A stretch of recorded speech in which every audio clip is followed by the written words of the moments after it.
से शुक्रिया करता हूँ कि आप तशरीफ़ लाए। और आज बहुत ही गंभीर मसला है जो लद्दाख में हुआ, खासकर लेह में,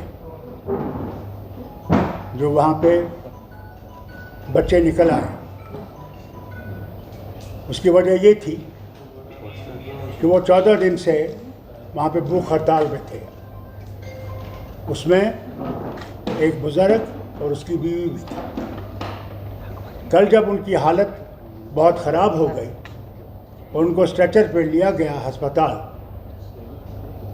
तो उन बच्चों के से रहा नहीं गया। 5 साल से वो वहाँ पे खामोशी से एहतजाज कर रहे हैं कि उन्हें 6th शेड्यूल और स्टेटहुड मिलना चाहिए।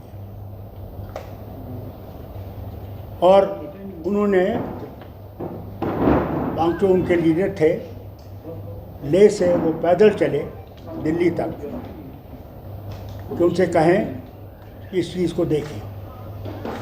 उन्हें गांधीयन तरीका इस्तेमाल किया था, कोई आंदोलन नहीं किया था। मगर फिर इन बच्चों को ये लगा कि जो 5 साल इनने हमसे वादे किए थे कि हमें नौकरियां मिलेंगी, हम लोगों को यहाँ पे सुविधा मिलेगी और हम लोग आगे बढ़ सकेंगे, वो वादे सारे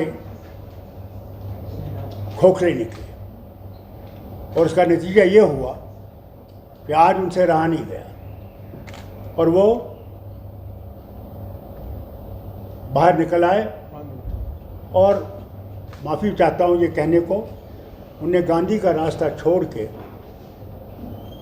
आंदोलन का रास्ता लिया, जिसमें कि उन्होंने बहुत सख्त कदम उठाए, जिसमें उन्हें बीजेपी का दफ्तर जला दिया, कई पुलिस की गाड़ियां जला दी, कई और दफ्तरों को उन्हें आग लगाने की कोशिश की और उसमें पुलिस को वहां से गोली चलानी पड़ी। अभी तक तो यह खबर है कि 4 लोग की वो मौत हुई है और कई सीरियस हैं, और कहते हैं करीबन 60 से 80 लोग अस्पताल में हैं, कई उनमें से काफ़ी सीरियस हैं।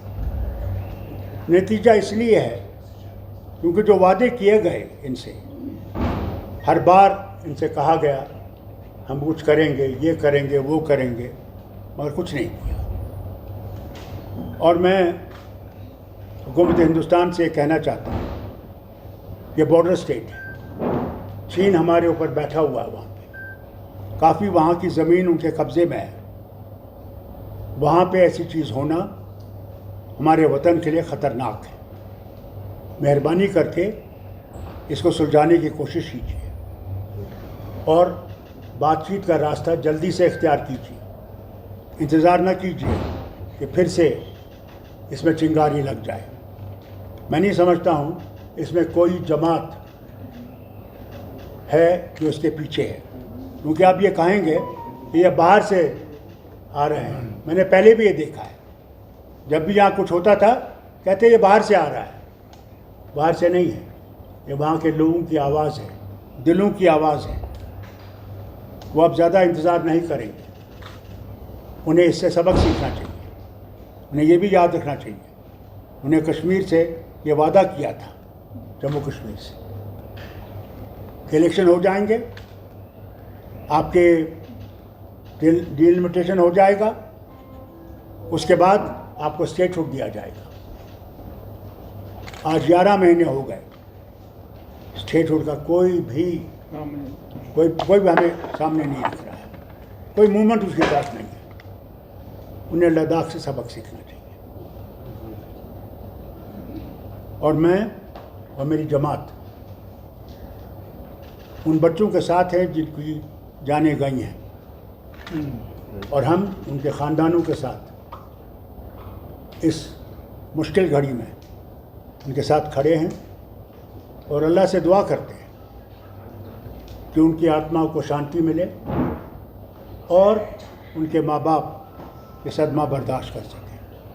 और जो अस्पताल में है, अल्लाह ताला उनको सेहतयाब करे कि वो फिर से अपने कामों में लग जाएं और घर पहुँचे।